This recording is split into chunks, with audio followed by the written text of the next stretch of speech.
in the early 2000s, Pastor Joe Schimmel set out to expose what we would know as the epidemic that is porn in our country.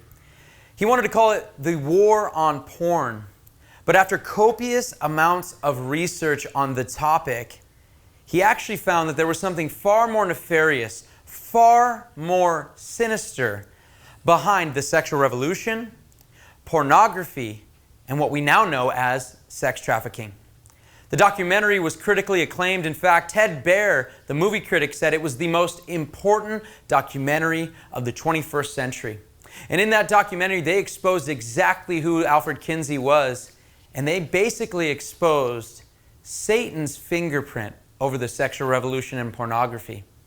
And what we want to do over this 4-part series is show that to you in even more depth and show you precisely where it's gone since that documentary was even made. Now, we want to point out right now, before you even start this series, that this may not be suitable for all children. But you know who it is suitable for? It's suitable for parents. It's suitable for men and women that may have porn addiction. It's suitable for people who need the gospel. And we want to use this series right here to help expose people the wickedness behind the sexual revolution, pornography, and what we have now going on in the sex trafficking industry. So stay with us in our series as we start part 1 of Satan's sex scheme.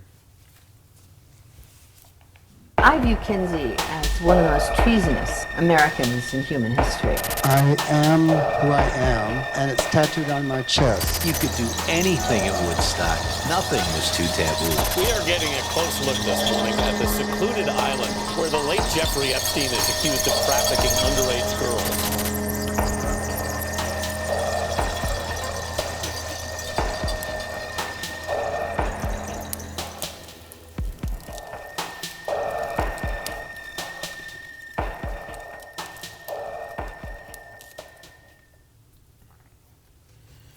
For thousands of years, Satan has been fooling and entrapping young men and women with his sex schemes through the lusts of men and using sons and daughters of disobedience in order to entrap men in their own lusts.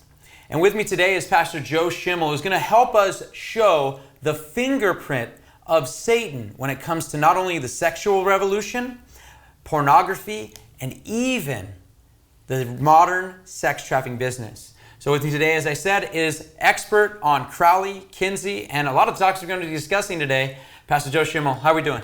I'm doing great, bro. Discussing sad topic that has the underbelly of what Satan's doing in the world, but we have to confront it, man. If we just ignore it, stick our heads in the sand, it'll come like a deluge and wipe us and our kids out. Yeah, I couldn't agree more. And one of the things discovering this topic, and when we talked about setting out to say, hey, we want to expose this wickedness, was the fact that you've been dealing with this for a number of years. In fact, in the early 2000s, as mentioned in the intro, you were going out to make a documentary specifically on this subject, but not just on this subject, but also you were going to make it on porn, right? It was going to be called The War on Porn, and that turned into what is now called the Kinsey syndrome. And I want to, before we get into anything, how did that come about?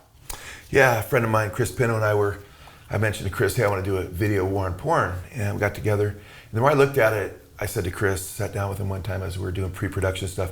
I said, bro, I go, I think we need to, I still want to deal with the war on porn, but I said, we need to focus in on what's going on with the kids. So the more I looked into it, the more I was seeing, especially studying Crowley's Satanism and his disciples, and the fact that these folks were in the pornographic industry were targeting children, and it was starting to rear its ugly head and becoming more and more apparent. The more you dug, the more apparent it became. I was like, what we need to do is, I really want to focus on what they're doing to the kids. So we switched it up to deal with what was going on with the kids, and it became way beyond what either of us had even imagined as far as how dark it was, and that's how the Kinsey syndrome came about. Wow, and I'll say this, even researching for this exact topic that we're discussing, I didn't know how much was even in the Kinsey syndrome, and I had watched it before. And in all honesty, when I see all the hashtags, Save the Children, and everything that's going on, when you look at what's going on with Epstein, it really was was way ahead of its time. That video is way ahead of its time. And we're actually going to be playing right now the introduction to that video. And I want to encourage you guys, and I had told Joe this before we filmed this, I want to encourage people because I had no idea that this was so deep and we would really have a better understanding of what's going on with Jeffrey Epstein, what's going on with the Wayfair scandal, what's going on with child sex trafficking, if we simply would have looked at the Kinsey syndrome. Yeah, you can actually see connections with Satanist Aleister Crowley, which we'll get into. He's kind of the father of the sexual revolution. They call Kinsey the father of the sexual revolution, but on a worldwide level, I would say that would be Crowley. But Crowley had a hymn to Pan. Pan was known for, in a lot of the erotica by the ancient Greeks for being a god that, honored pedophilia. A lot of the statues, unfortunately, show him with an erection with kids, very, very putrid and sick.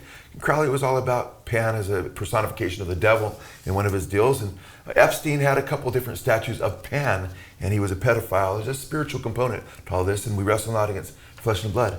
Yeah, that's exactly right. Spiritual principalities. And because we want you guys to not only hear what we're going to be talking about in this, we would love for you guys to check out the Kinsey syndrome. We're going to be playing a number of clips from that film because we do believe they're impactful. And let's start you off right now with the introduction of the Kinsey syndrome.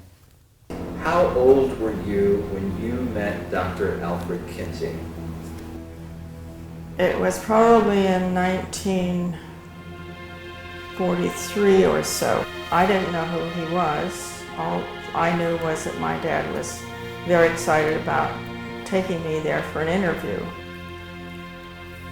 You ask, what would the American public say if they actually understood the background to what became the sexual revolution, a sexual psychopath?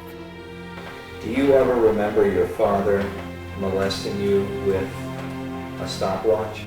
Yes. If the American public knew that Kinsey worked with a Nazi pedophile and encouraged his rapes of children and possibly even and eventually the murder of this one little girl. You and I are going to be doing some experiments. This man was the singularly most important individual in the decriminalization of every single law that we had ever had that protected women and children.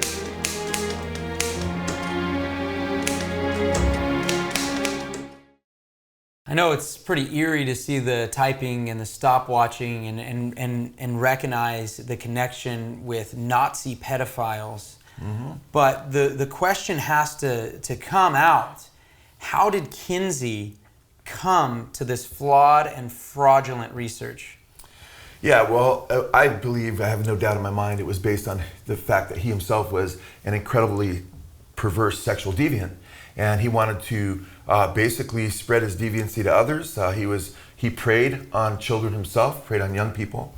In fact, he was so deviant, he would, in fact, Liam Neeson played the lead role, played Kinsey, and they hint towards some of his sexual deviancy, but he's celebrated in that film, so it would probably go over people's heads, but they show him with one of his former students in a hotel room, kissing him, had sexual relations with this man named Pomeroy, who became his co-writer.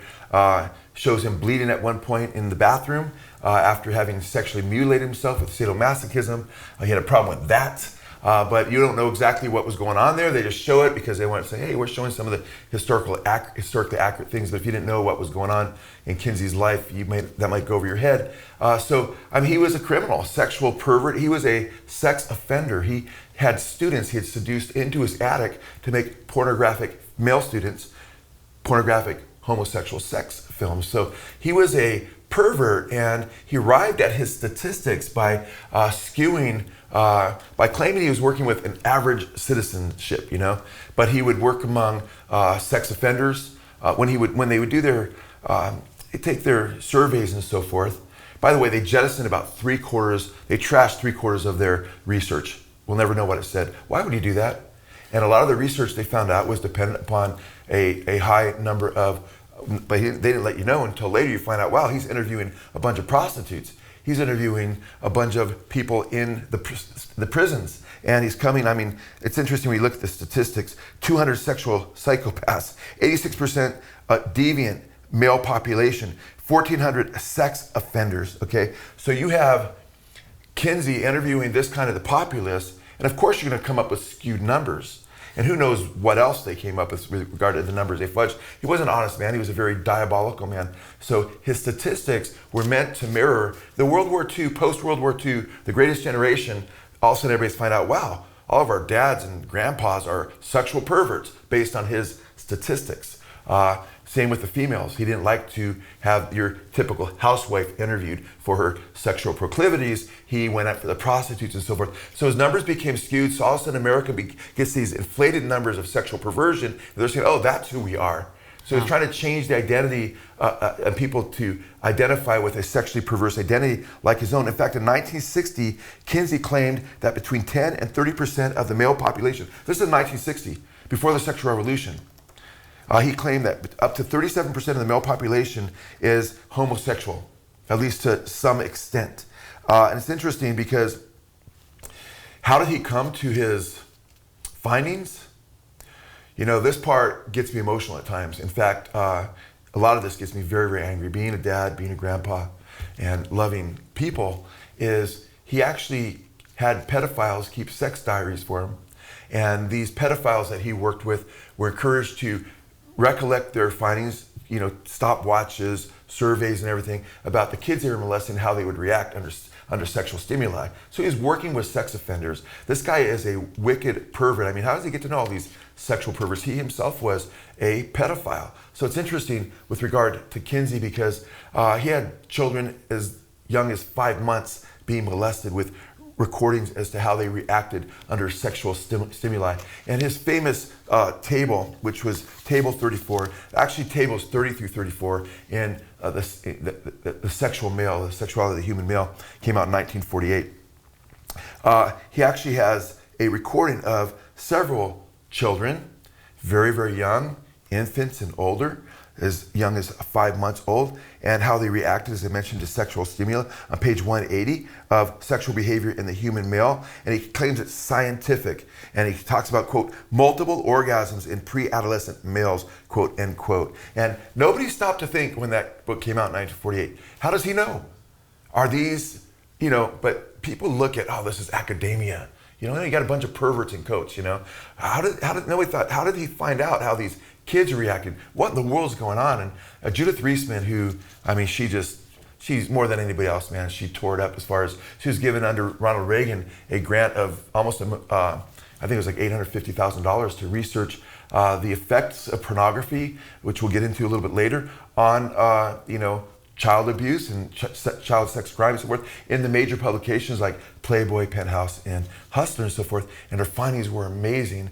But she was able to, she asked the question, wait a minute, how did he find these things out about these kids? And it was later revealed by his own associates that he was working with pedophiles who were indeed keeping sex diaries. With stopwatches. Yeah, in fact, actually, one kid, 4-year-old kid, was tested for 24 hours straight, supposedly tested, you know, and had supposedly 26 orgasms. And by the way, these orgasms are described as shrieking, screaming, or crying out. And these aren't orgasms. These are kids being molested, and these pedophiles raped. trying to raped, and these pedophiles pretending in their minds that the kids were having some kind of sexual gratification.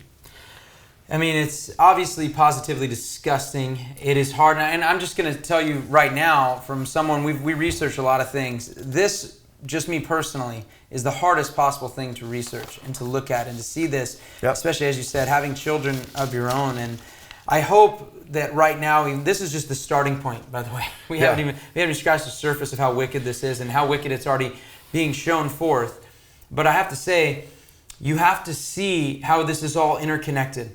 And it's so clear, especially when we understand. It's the world we live in. And it wasn't just Nazi elites, it's government elites right now. It's people in Hollywood, high elites, and you know, the whole Me Too movement just scratches the surface. We're showing a satanic underbelly that you're not going to see on 60 Minutes. You're not going to see discovered by, or you know, proliferated or exposed by the, you know, Me Too movement, what have you. Between 300 and 2,000 children were molested. The estimates, the most conservative estimates are 300. Just over 300, up to 2,000 as kids that were molested by Kinsey's pedophiles that worked for him. I mean, it's grotesque. And to think that this was the research that was put forth to create a lot of the laws that we have still to this day, including a lot of the abortion laws now. I mean, so much of those things have affected the laws that we are walking in today in this country. And that's the question that I want to ask to you. What sort of immediate effect, you said it came out in 1948, what sort of immediate effect did it have on the culture? Well, the sexual behavior of the human female came out in 53, but in 1948, the sexual behavior of the human male came out. And it's interesting because that was just perfect. I mean, Satan's timing was perfect because the 1960s come, and it's perfect timing for the sexual revolution. And a lot of the sexual revolution got its license to go into sexual morality based on the academia that came out of Indiana University through the findings of Alfred Kinsey, who was a pervert and was trying to push a narrative and skewed his findings, and it was made more acceptable. People were saying, wait. And now a lot of people still kick back against it.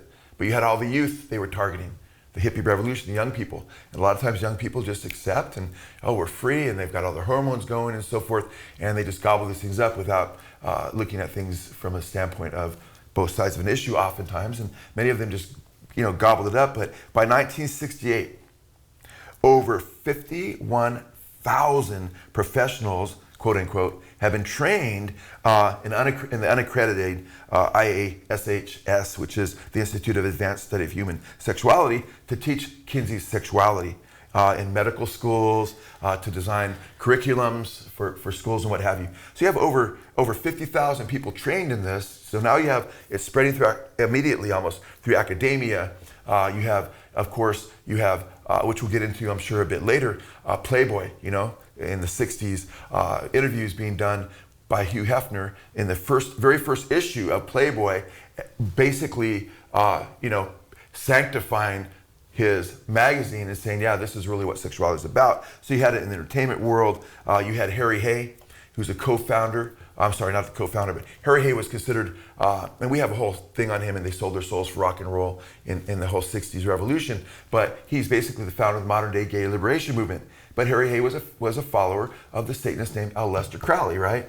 Who's basically the spiritual father of the sexual revolution. And Harry Hay was called the oldest hippie, because in the 1960s, here's this man who's into children, hanging out with all the teeny bopper little hippie kids. And guess what? He's marching in gay parades with a big NAMBLA placard, National Man-Boy Love Association, in the gay parades. And he's targeting the children. He's a member of Crowley's Satanic organization called the Order of the Temple of the Orient, or OTO. So you have this incredible web of demonic things going on in education and in the hippie revolution, in entertainment. You have in 1955, not long after the sexual female came out, and a few years after the sexual male came out by Kinsey, the American Law Institute Model Penal Code jettisoned the common law sexual standards that were based upon biblical authority and precedent. And they called this Kinsey stuff, scientific law and objective data. So everything just changed radically, and people just kind of checked their mind at the door and say, oh, these academics must have the truth. But it was all based on sexual perversion. All based on faulty research as well. And like you said, of a sexual deviant. And it's interesting, at that time, you had sports to this. You had a couple of different quarterbacks. You had Joe Namath comes to mind, yeah. And Roger Staubach. And Joe Namath was the Playboy, and everyone knows he slept around, and he was this cool guy wearing fur coats on the sidelines. And then they had Roger Staubach. And basically, it's really interesting that Satan is the one who skews sexuality. And I remember, still as a Cowboys fan, I remember them interviewing, now reading later, because I was not alive back then, but Roger Staubach, they asked him about his sexuality. He said, I like sex just as much as him, but I like it with one woman, and that was his wife. And it's so interesting that we go from there to now. That is what is bragged about. And that would be, you see this effect. God invented sex. He created male and female, two different genders, for the reason of procreation through sex, and he made it enjoyable in the confines of a marital relationship. Outside the confines of marital relationship, it's very destructive. Yeah, that's exactly right. And I'm sure you'll give a nice analogy later on that. But, we have these effects that happen then. Did it just stay in that bubble? Did it stay in a cocoon? Or do we have effects from Kinsey's research that went through the 60s, the revolution, that are affecting us today? Well, it's funny you say that, because In 1962, Ralph Slavenko, he wrote in the Vanderbilt Law Review, quote, "Even at the age of 4 or 5, the seductiveness," talking about 4 or 5-year-olds, "the seductiveness may be so powerful as to overwhelm the adult into committing the offense." I mean, it's evil and wrong to blame a gal for being raped and put it all on her, but you had people starting to, sexualize little kids and say, well, that person was made to commit that offense because those kids are sexual now. So it changed the way people looked at things, and it affects us today in a lot of ways. In fact, the United States Department of Justice, which I think this is just horrific, just 1 year, I just was looking at random years, and in 1 year, 58,200 children were kidnapped by non-family members. And it's interesting that they state that over 50% of those who are forcibly sodomized are males under 12 years old, okay? And this is so absolutely wicked. So what we got going on here is, the Kinsey movie came out some years ago. I thought it was interesting because it came out around the same time our video, The Kinsey Syndrome, would come out. And I went and saw it in theaters because that's the only place you could see it. And I wanted to see it as soon as I could, and it's starring Liam Neeson.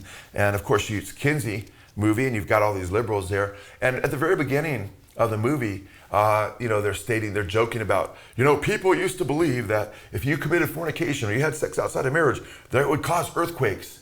And then you hear the people in the audience snickering and laughing, like those prude Christians. Not that Christians believe that, but they're saying it's so ridiculous to think that there's consequences to sexual deviancy, and it shouldn't really be considered deviancy. But and everybody's thinking, it doesn't cause earthquakes, it's not that bad. Well, they didn't mention the movie AIDS and the millions of people that died of AIDS. Yep. They didn't mention herpes and syphilis and gonorrhea and all kinds of, right now, sexually transmitted diseases. And since the Kinsey syndrome, since Kinsey came out with his findings in the sexual revolution in the 60s, we've had an epidemic right now. Sexually transmitted diseases are at an epidemic proportion. Not only have millions of people been dead from them, but you have all kinds of people that can't have children because of them. It just breaks your heart. And this is all in the name of sexual freedom, when really it brings destruction. So you have all kinds of deviancy. Those are some things I would mention as well. You have mass gender dysphoria, people being confused about what sex they are, even though their biology makes it very clear what sex they are. You have all this confusion. You have suicide with regard to people bending people's minds regarding their sexual background and so forth. You have people no longer believing that we're special creations of God, male and female, made to a male to be with a female and bring forth human offspring, and parents being there for children and bringing them up at the confines of a marriage relationship. So you have all kinds of fallout, but one of the worst things you have right now is human beings, females particularly, but both sexes these days, are totally objectified as they're basically turned into pieces of meat. So you have Hugh Hefner, the Playboy, doing Carl's Jr. commercials, eating a burger, talking about eating different hamburgers, and he's eating that particular burger, and he says, and the commercial is for men who don't want the same thing every night. And the idea is that, hey, you can have this hamburger this time, so you can have different women, and basically women are compared to meat. Meat that you just can devour, or you can get tired of, and you can just dispose or throw away as trash. And what's happened now is humans are looked at as just basically trash that can be abused, and not looked at humans made in the image of God that should be treated with respect as image bearers of the living God.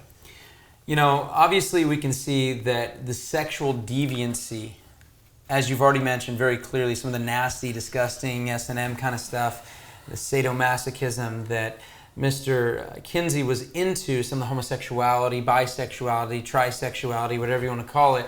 You see this obviously played an effect. I mean, that's clear.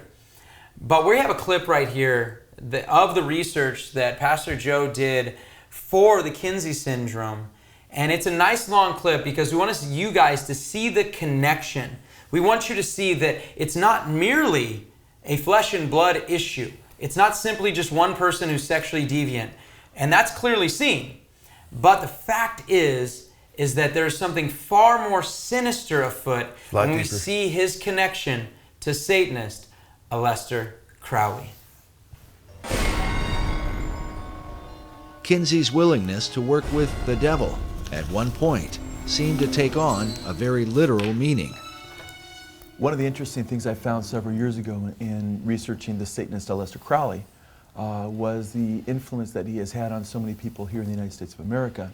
And one of the men that he had influenced was Alfred Kinsey. After publishing his male and female reports, Kinsey began to travel abroad and study sexuality in foreign countries.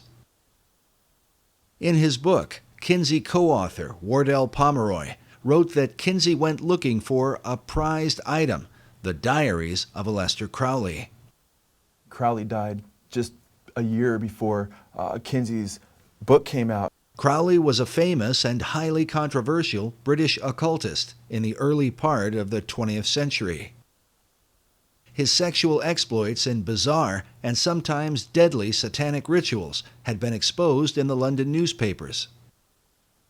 He also talked about taking a virgin and having sexual relations with her, and then upon a climax to actually murder her, cut her in 6 pieces, and put the names of the various demon gods on those 6 limbs, those 6 parts of her body. Taking the name for the Antichrist in the Bible, Crowley called himself the Beast 666. His famous saying was, "Do what thou wilt shall be the whole of the law," by which he justified all forms of immorality. Crowley had a sex temple and had practiced group sex and orgies and what have you, and so-called sex magic. Crowley was into pedophilia. He was into justifying his pedophilia. In fact, he had said, "Let me seduce the boys of England." He wanted to seduce them, and then he starts talking about sodomy and it should be acceptable. So, it was quite shocking, especially back then. Pomeroy wrote that Crowley was called by Lord Douglas the wickedest man who ever lived, and his sexual history alone was enough to earn him the title he gloried in, the Beast. Crowley kept a diary up to his death. 2 weeks after Kinsey tracked down these papers in England, he found himself in the temple that the Beast had founded in Sicily. Kinsey is pictured here inside Crowley's temple, known as the Abbey Thelema, where he performed his satanic rituals. On the wall is a picture of Crowley himself, while across from Kinsey is another man named Kenneth Anger. Anger was a close acquaintance who appeared in some of Kinsey's sex films, made in the attic of his Bloomington home. As an avant-garde filmmaker, Anger was deeply involved in the occult. He directed films with titles such as Lucifer Rising and The Invocation of My Demon Brother. Kenneth Anger is a co-founder of Anton LaVey's Church of Satan, and Kenneth Anger also was, had a penchant for younger men, for sure. Bobby Beausoleil was his live-in boyfriend. That's the same Bobby Beausoleil that committed the first murder, killing Hinman for Charles Manson. That was his live-in boyfriend. He played Lucifer in one of his occult movies that extolled the virtues of Aleister Crowley's magic and what have you. In this image from one of Anger's films, we see Bobby Beausoleil, who would later become one of Charles Manson's killers. He's standing next to a doorway with Crowley's maxim, "Do what thou wilt," painted on the door. A phrase that certainly fit with Kinsey's own view of human sexuality. Pomeroy even admits that Kinsey loved Crowley's writings, including specifically mentioning some of his homosexual erotica. One of his books called White Stains. Kenneth Anger is quoted saying that Kinsey was obsessed with obtaining the Great Beast's day-to-day sex diaries. To obtain grant monies and maintain the support of the university, Kinsey needed the excuse of research to validate his 24 hours a day obsession with sex. However, Kinsey's battle cry of "do your best and let other people react as they will" seemed a variation on Crowley's "do what thou wilt" maxim. An older Kenneth Anger is pictured here, with the name Lucifer tattooed on his chest. So important was Anger's relationship with Kinsey that to this day, the Kinsey Institute Library features a Kenneth Anger collection with an archive of Anger's films as well as the correspondence between him and Alfred Kinsey. Should America be disturbed that the father of her sexual revolution, who changed American law and laid the foundation for sex education, had such associations. If America continues to be influenced by Kinsey, what will it mean for her future? What Kinsey discovered at Crowley's mysterious abbey might provide a clue. Pomeroy writes that Crowley's curious magnetism drew people from all over the world, who came and became his sexual slaves. Some of these women left their husbands to enter the temple. They held group orgies as part of their ritual and included in them the small children the women had brought. He further reveals that inside the abbey, Kinsey found paintings, life-sized representations of sexual activity, including children. Some have considered the possibility that Aleister Crowley was another of Kinsey's pedophiles who kept his diaries as part of Kinsey's sex research. I would be surprised if Kinsey was not, in fact, either paying or communicating with Crowley regarding his sex diaries, because Crowley was more open and more public with his sexual exploits than pretty much anybody of the time. He was known as the wickedest man on the earth long before Kinsey would have gone to him. He was far more accessible than, say, a Nazi officer in Germany to Kinsey, and as ugly as Crowley was to so many people, he wasn't nearly as known, or there wasn't the reputation that there was with the Nazis. And at the same time, Crowley could have used the money in the 1940s. He had, he wasn't as rich as he was. He had spent a lot of his money, so he would have been more open to that. And then to see that Kinsey was actually reading Crowley's stuff, we know that from Pomeroy. And it would be hard to believe that he wasn't already working with Crowley and encouraging Crowley to continue on with his sexual exploits. One way or another, the net effect is the same. Kinsey was fostering much of the same revolution that Crowley had begun over in England, and was helping continue what Crowley hoped would take place in the United States of America. We can see that this is clearly a satanic link when we see Crowley to Kinsey. And it's mind-boggling when we realize how sinister Crowley really was. And we realize that with Kinsey, he was used in the same way that Satan was using Crowley, to be his puppeteer. And used in a radically satanic way for Satan to weaponize sexuality in a way that is nowhere found in Scripture, obviously, but now was using it to confine and enslave people to their own lusts. And so I want to take a step back, because maybe you guys aren't as aware of who Aleister Crowley is. And so since we have Pastor Joe here to talk about Aleister Crowley, let's ask him, first of all, who was Aleister Crowley, and how was he using Kinsey in this manner? Well, he was a Satanist organizer. So when you look at the spiritual aspect, we know that there is a revolution, spiritually speaking. It comes down to worldview, and a jaded worldview that we aren't made in the image of God, that people are there to exploit. They have no real intrinsic objective value, transcendent value, because they've been created by a creator who will judge us, and they are a means to sexual gratification, personal gratification. We can be parasites and just use people. That's how many people view other people, unfortunately. That's how most people look at people today. At least they may not say it, they may not articulate it that way, but if they don't believe that we're created in God's image and that people have any value, it's very easy to exploit each other. And the Bible says Satan was a liar from the beginning. He was a murderer from the beginning. It says he's a father of lies. John 8:44, Jesus said that. He's a father of lies. He's a murderer from the beginning. And we see in a lot of those who follow him, whether knowingly or not, that they basically are their fathers, Jesus said, the devil. Now it's interesting here, because Crowley, not only did he push pedophilia, and we'll see that more and more as we develop this, and not only was Kinsey using Crowley's stuff and many other Satanists. In fact, he was working with Kenneth Anger, who's a co-founder of Church of Satan. But Crowley was a Satanist organizer, and Crowley believed that he was the beast 666. He hoped that he himself would be the Antichrist. His objective was to overthrow Christianity. He claimed that we're coming into what he called the third eon. And the third eon was the age of Horus, the crowned and conquering child. Horus is depicted with the Egyptian god Horus with the hawk's head. And Crowley said, with my hawk's head, I peck out the eyes of Jesus as he hangs upon the cross. And the idea was that the hawk would, subsume and overcome the age of Christianity, and the philosophy of do what thou wilt, do your own thing. If it feels good, do it. Slogans that became very popular in the 1960s because Crowley's doctrines began to get really pushed in the 60s, really proliferated. Crowley claimed to have killed or sacrificed 150 children a year from 1912 to 1928. Now, he's probably exaggerating his claims, but we know there's a lot of people that died around him. We know that he was having children molested in orgies and so forth.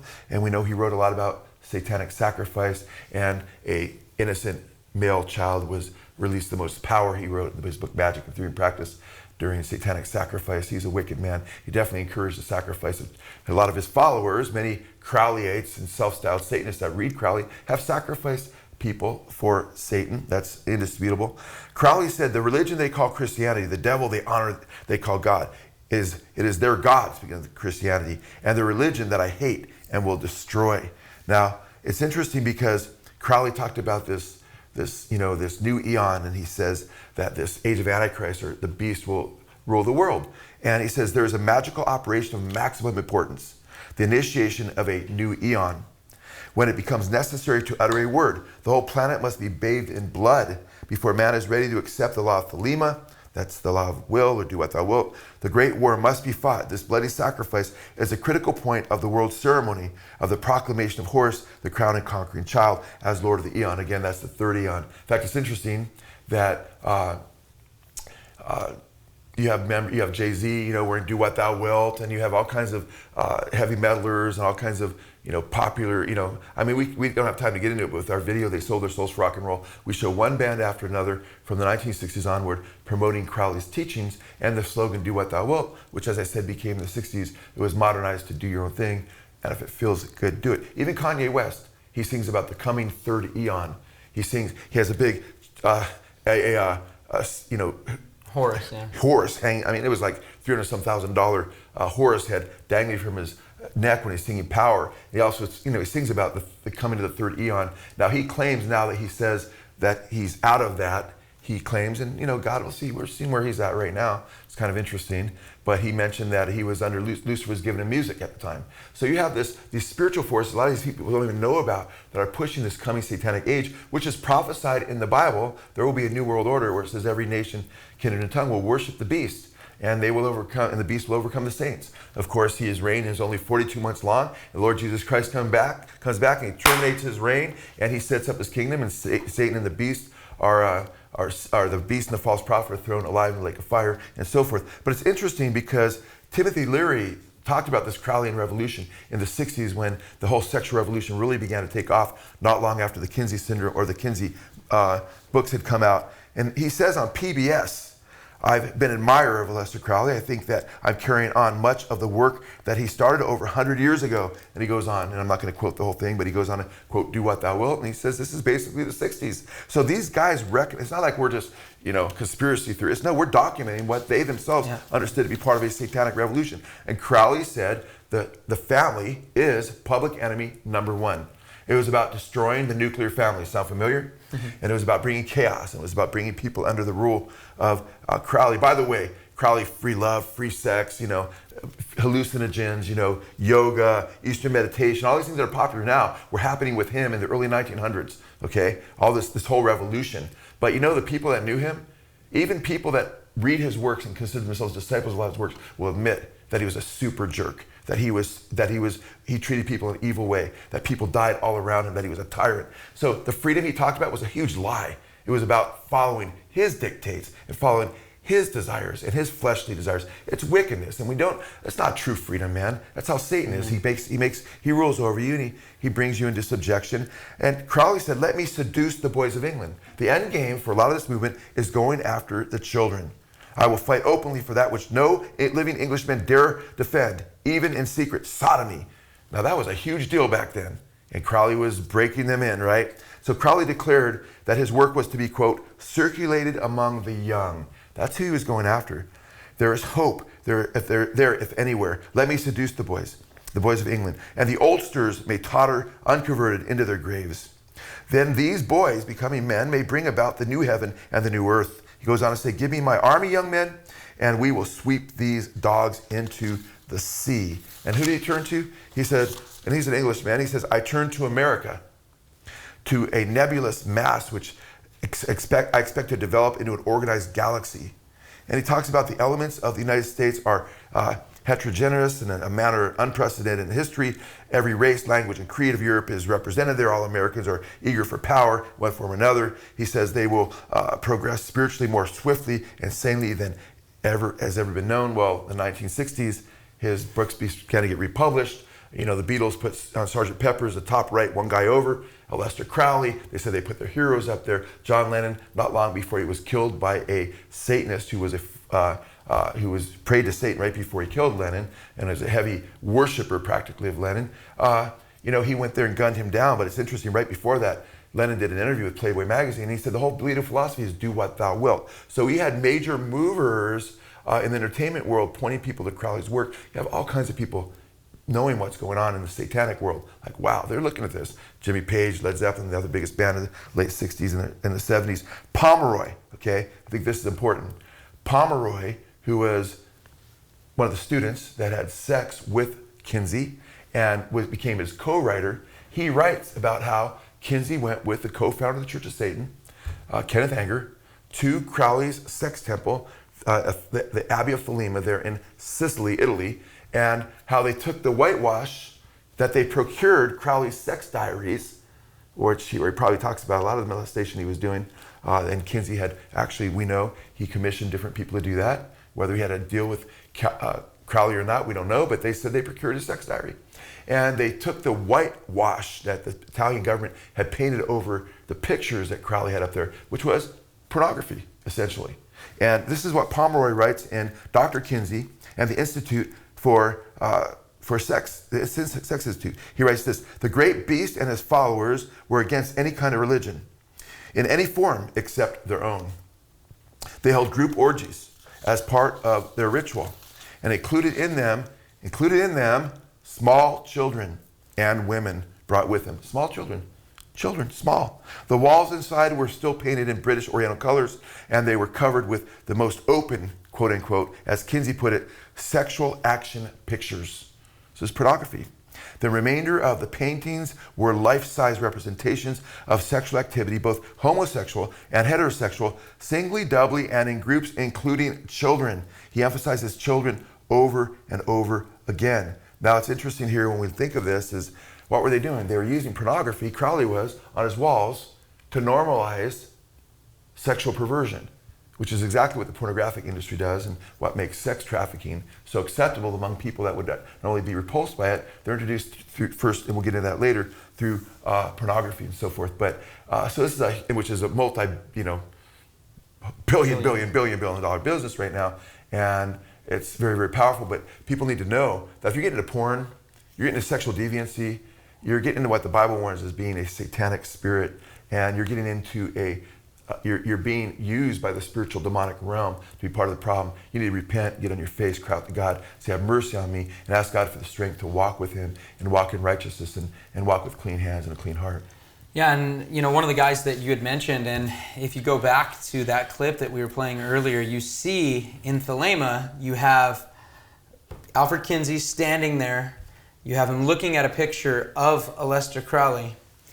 Right next to him to his right is none other than, as you've already mentioned, Kenneth Anger. And it's a staged photo, you could tell, the lighting and everything. Oh yeah, it's totally a staged photo. In fact, there's sleeves added to Mr. Crowley there.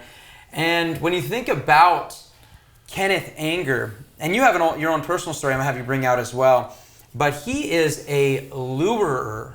He lures young men as a homosexual, lures them to do wicked and evil things. And in fact, you know someone that he actually attempted to lure, I believe. Oh yeah, friend of mine who still works in the industry, and we've had some interesting chats. And if I mention some of the art he did in certain movies, everybody would know the movies right away.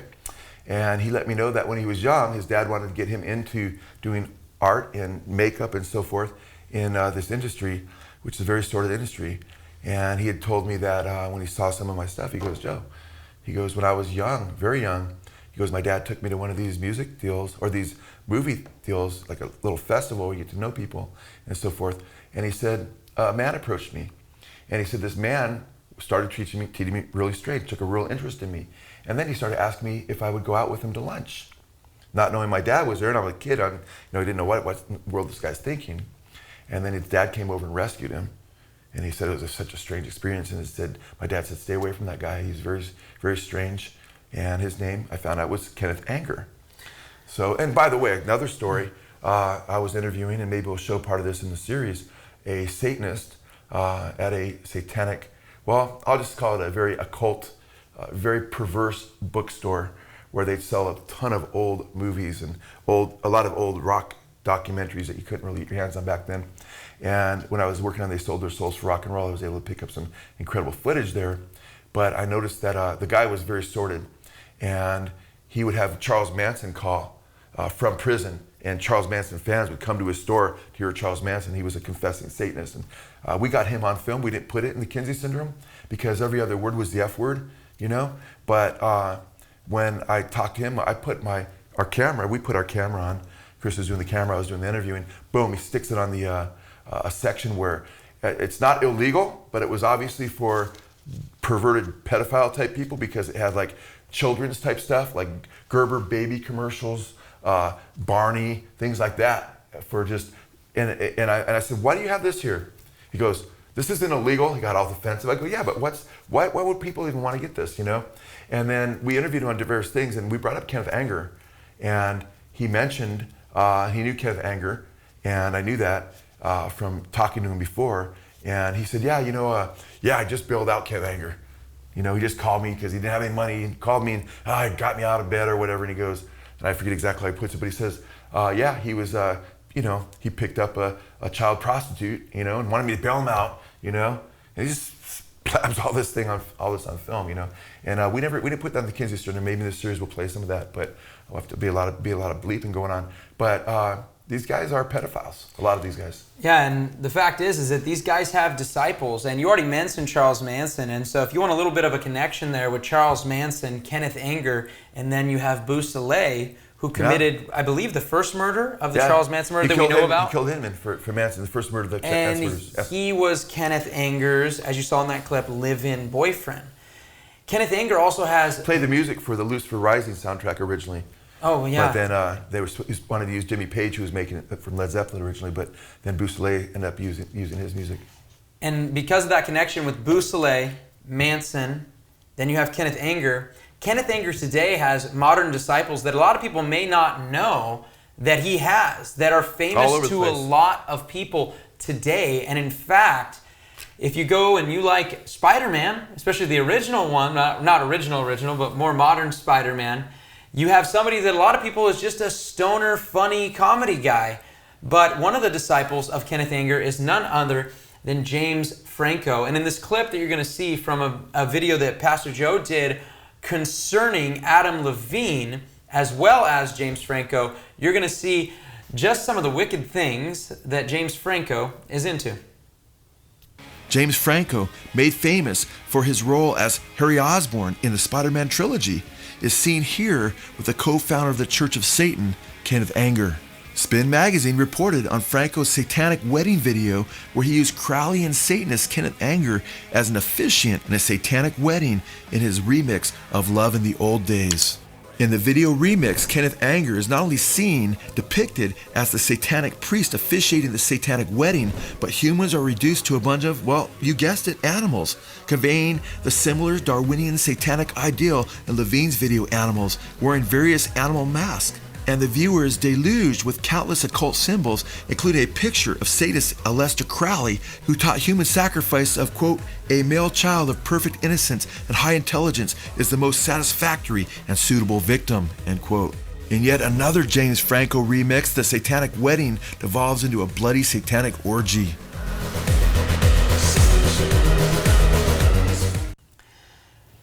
With Franco, it's interesting that you see him as a disciple of Kenneth Anger, and you've already heard personal stories as well as you've seen with Bousselet and these young men that he has been involved with, that the person who's been teaching him and a guy that he obviously, adheres to some of the things that he's into, especially the Satanism there, that they like to lure people. And that's what Satan does. Satan lures. And that's exactly what James Franco himself has been called out for. In fact, when he was at the Golden Globes accepting an award, he was called out by multiple women who had worked with him. And this one specifically said this. Violette Palais, I believe, said, "Cute time's up pin, James Franco. Remember when you pushed my head down in a car towards your exposed penis? And that other time you told my friend to come to your hotel when she was 17 after you had already been caught doing that to a different 17-year-old? And there have been a number of young ladies who have shown these pictures of him attempting to lure them. So it makes no sense because he follows after his disciple because he likes Kenneth Anger. Kenneth Anger likes to lure people. So what is he going to do? But I guess you could say this is just an isolated incident. Not so fast. Actually, Kenneth Anger has other disciples. In fact, a lot of you people may have heard of Asia Argento, who was the life partner, I guess, of Anthony Bourdain. Yeah. And she also was involved with none other than Kenneth Anger because she was the co-director of a film called 42-1 Dream Rush. And yes, Asia Argento can be seen wearing the Lucifer Rising jacket, very clearly the same exact jacket. You can see her mocking Christ, dressing up with a crown of thorns. You can see her over and over again with pentagrams and sick, disgusting stuff on her Instagram. Over and over again, satanic, satanic, satanic. But what was she also caught up in? Jimmy Bennett, somebody that she had actually played the older character when he was a very young boy and kept a relationship with him over that time, eventually turning from having him as a little boy playing a character right next to him to eventually in bed with him in candid photos that were obtained by TMZ, to the point where they found out that her and Anthony Bourdain actually paid him $380,000 of hush money to keep him quiet about the affair. In fact, this was seen as truthful, that it actually took place by those involved in the Me Too movement because she was one of the original ladies and Rose McGowan kicked her out when these allegations came forward. And that's the facts. She does exactly as the person of Kenneth Anger. They continue in this because ultimately, while they may be discipled by one another, while Crowley may be connected to Kinsey, Kinsey may be connected to Anger as well, Anger connected to them, they are of their father, the devil. And so they are doing the works of Satan, and they are marching right lock and step as they lure. But don't think that is isolated simply to Kenneth Anger followers. Guys, the fact is Hollywood has a pedophile problem. Absolutely. Hollywood has a sex ring problem, and that's exactly what we want to expose because it's a culture that has started back from Satan ultimately, but also from Kinsey, has gone forward. And if you actually go to the Good Fight Ministries YouTube channel right now, make sure you're pressing subscribe if you can. And guys, check out our documentary, X-Men and the Gay Agenda, where Pastor Joe very, very clearly exposes Bryan Singer as pushing a gay agenda. Not only that, but luring young boys as well. Going after children, yeah. You know, we can you can go back and you can look at our video on Epstein that came out well before the whole Epstein thing exploded. Yep. You can look at our deal on Bryan Singer, producer of a lot of the X-Men movies, or director, I should say. And we exposed him long before he was radically exposed recently. Because, you know, God's warned us. He's put this on our hearts that this is going on. And now a lot of, you know, people have come to realize these guys are evil, but they don't realize how dark it really goes. And we're able to see what's going on because we see who they're affiliated with. We see their trajectory. And it's interesting because Bryan Singer, he was directing Bohemian Rhapsody just a few years ago. And he was canned by Fox. And he was canned because, well, they'll say it was because of his misbehavior on the set and everything else, but a couple days later, a guy comes forward who joined a chorus of other people that were saying he was molested as a boy by Bryan Singer. Bryan Singer would have pool parties in his big mansion and have his Hollywood friends over, and they'd bring boys, get them drunk, and some of these guys said Bryan Singer would have sex with them, and apparently others as well. But by the way, after this, one young guy comes forward, Cesar Sanchez Guzman, USC, University of Southern California, with 4,000 people, faculty members and students signed to have Bryan Singer's name struck from the program called Bryan Singer's Division of Cinema and Media Studies, which is a course people would take. So people finally, they'll step up. They'll wait quite a while. You know, USC probably should have done that a long time ago, but then it's like, then becomes with the faculty all the times about, unfortunately, saving face. But I guess better late for some people than never, but actually when you're late, more people get hurt. So, but it's interesting. You know, Bryan Singer, though, has a lot of, we show through the movies. We show through the Marvel X-Men movies where he's promoting a sexually deviant lifestyle, and with the narratives and so forth. And we quote writers, we quote himself and so forth. In fact, later on, he came out with a movie, X-Men's Apocalypse. And apocalypse has to do with like the apocalypse, the end of the world. But guess what? The one who plays God is the evil one, and because he wants to be worshipped, he wants people to serve the one creator as he's supposed to be, or as he's supposed to, I should say, depict, because he's obviously not the creator, but he's supposed to depict Yahweh or the one true God. It's interesting, in an interview with regard to this role, he states here he sets out two things. He's really, really old. That's Singer talking about apocalypse. And he has a God complex the size of the Garden of Eden. Notice the biblical imagery he uses. What is a God? Asked Singer. He goes on to say, why would someone create and rule over a race simply to be worshipped? And worship means to be served. Okay? If God created me, we created these computers, you know, and they serve us, right? God creates me and he doesn't make me just serve him, but guess what? I get to know him, I get to love him, I get to experience him, I get to have thousands of taste buds to enjoy his food that he makes, you know? I get to enjoy liquid, I get to enjoy a relationship with my wife, a relationship with my children, my brothers and sisters, my good friends in the Lord. Life is beautiful if you know the Lord, you know? He is good, but Singer makes him look evil, which it seems, he says, is what Apocalypse wants, and he's not happy when he wakes up to a time period that does not seem to give two figs about him. And now he's looking at like the end of the world, you know, and mirroring the book of Revelation when the world's turned against God. He goes on to say, it bears no respect to devotion to him. That the big giant ego of the old God, adds Singer, all that lacks symmetry, order, and devotion to him. It needs to be cold. It needs to be wiped away and rebuilt again. So what they're trying to do is they're really trying to wipe away the one true God and his moral standards and his moral law, which is to govern our hearts and lead us in the way of righteousness. Of course, we fall short of God's glory. None of us are close to perfect, and that's why we realize through breaking God's law and the teachings of God's law that we need grace. We need to be forgiven through the shed blood of Christ. That's why God became a man, died in our place, and rose again, so we could be forgiven through faith in him, and he could establish his righteous law, the New Testament law, the law of Christ in our hearts, and help us walk with him. But this is all basically just, people are blinded to this reality, and they're taught to follow Satan, or the spirit of this age, which is Satan, or just self, which is Satan's religion. Yeah, and you know, he's not the only Marvel director that's been caught saying or saying some wicked things. Well, we're getting ready to put out a Marvel video in a few months, hopefully, so pray about that. Yeah, that's for another day. It's going to blow everybody away. They sold their souls for rock and roll, but on Marvel and DC. But James Gunn, actually, who was let go because of some of these tweets surfacing. I'm going to read some of them because there's a lot of them. They're just so shocking. And these are some of the things that he had said. And remind you, he was let go and then brought back. And these are some of the tweets. He said, a quote retweeted from Peloton, "I like it when little boys touch me in my silly place. Shh." He also said, "I remember my first NAMBLA meeting. It was the first time I felt okay being who I am. Some of those guys are still my BFFs. 3 men and a baby they had sex with. Unromantic. #unromantic. Remember, NAMBLA is National Man-Boy Love Association. So, guys, this is not something, like we said, they have a pedophile problem. There's other things we could bring out, some of which we can't even show. It's the tip of the iceberg right here, guys. It's so robust.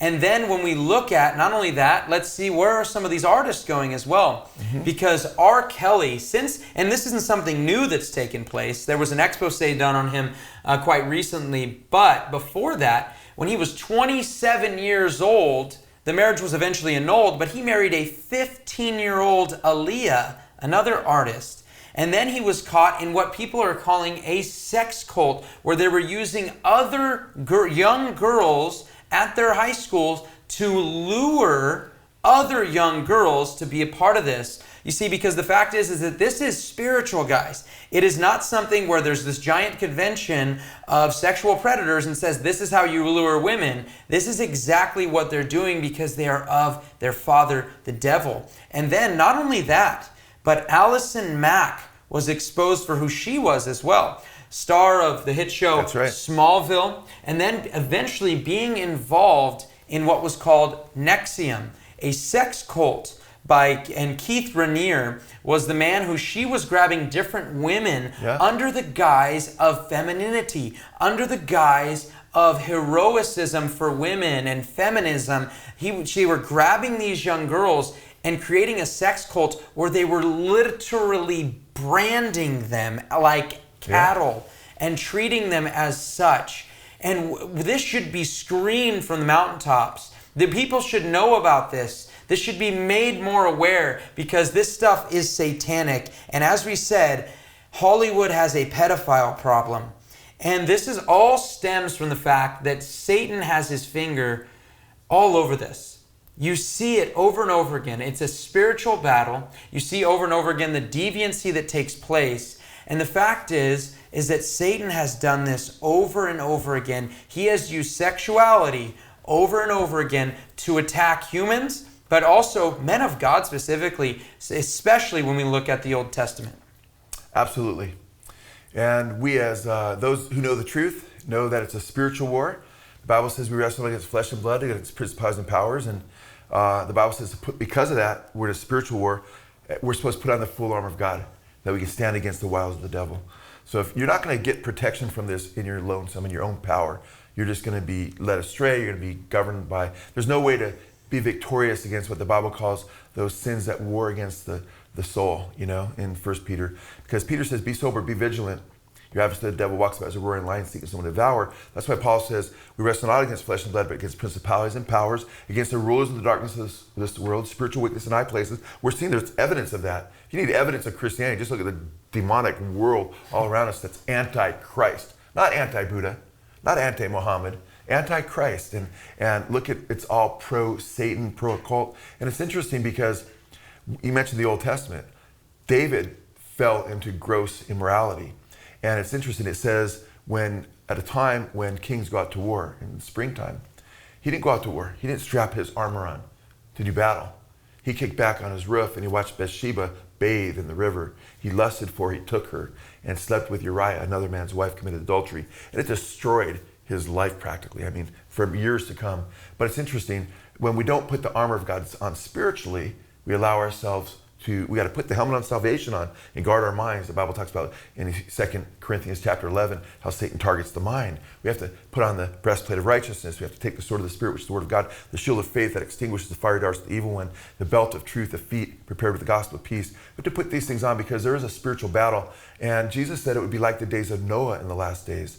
And the days of Noah, when you go to Genesis chapter 6, you see that their thoughts were perverse continually. The world was filled with violence, and with pornography today and so forth. The studies show it's increasingly violent. And there was sexual perversity then. It talks about how the sons of God took for themselves the daughters of men, And the scriptures tell us in Romans 1, Paul, speaking of the antediluvian age back in those periods of time, he talks about how God gave them over to a sexually depraved mind, and there were people committing homosexual acts with one another and so forth. And we're also told that it will be like the days of Lot in Luke chapter 17, Jesus said. And the days of Lot was Sodom and Gomorrah. And we read in the book of Genesis, chapter 19, verse 4, that men that were young guys and older men came for the four corners of Sodom to try to have sexual relations with who they thought were men. They were angels in the form of men that came to visit Lot. And so you have these young guys that had been indoctrinated, which is what's going on today. The days of Lot, it says, will be like. And they came to force themselves upon Lot's family, take these men and have sex with them. And God blinded them, the angels did. And God took them out of Sodom. And God rained fire and brimstone upon them and destroyed them. But the scriptures say it'll be like that again. And in fact, in Revelation chapter 11, it mentions parts of the world being like Sodom and Egypt again. So you have the occultism of Egypt, Horus, and that whole thing. You have sodomy and homosexuality being accepted and so forth. Now, it's interesting when we think of this because in 2 Timothy chapter 3, It says, in the last days, terrible times will come. Perilous times will come, it says in the King James Version. And men will be lovers of self. But it says they'll be covetous, boasters, proud, blasphemers, disobedient parents, unthankful, unholy, without natural affection. It goes on and on. But it also says that they'll be without love. And that's where we get that Greek word. I think that's so important. That Greek word storge. And that's the Greek word for family love. It's not used but a few times. But in the last days, terrible times are going to come. Why? Because people will be without family love. They won't understand the idea of a mom and dad and children growing up under the safety of a mom and dad and a biblical, God-fearing family. And Crowley said, remember, family is public enemy number one. And that's what this whole thing is about, destroying the family, you know?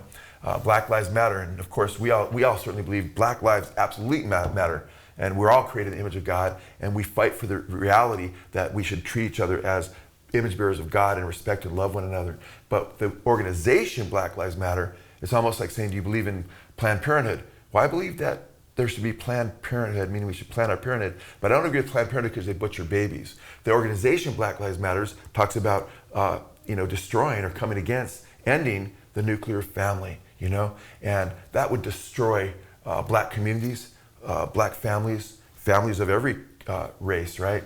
So it's interesting to me that you have this assault right now in this push toward, world governance and socialism and Marxism and so forth. And it's just fascinating to me that as we're seeing this go on, this is exactly what Jesus said it would be like at the end times, like the days of Noah, like the days of Lot. It's happening. We know who's in control. God knows the end from the beginning. We put our trust in him. He wins in the end. Just keep the faith. If you die in this world, be absent from the bodies, be present with the Lord. If Christ comes when you're still here, praise God, because you'll be caught up to meet him in the air. It's those who don't know him. Jesus said, he that's not with me is against me. If you're not for Christ, you're antichrist. But I think it's interesting because it's in Jude, it talks about what happened to Sodom and Gomorrah. And just as Sodom and Gomorrah and the cities around them, verse 7, Jude chapter 1, verse 7, says, they in the same way as these indulged in gross immorality and went after strange flesh, are exhibited as an example and undergoing the punishment of eternal fire. When God destroyed Sodom and there was this destruction with fire, it's an example of what will happen in the final judgment. And in Revelation chapter 21, verse 8, it says the cowardly, the unbelieving, the abominable, murderers, whoremongers, and the Greek word there is porneo, from which we get the word pornography, sorcerers, pharmakeia, hallucinogens, ayahuasca, LSD, marijuana, things that open yourself to the demonic world, and talks about, the sexually immoral and idolaters and all liars. Their place will be in the lake of fire.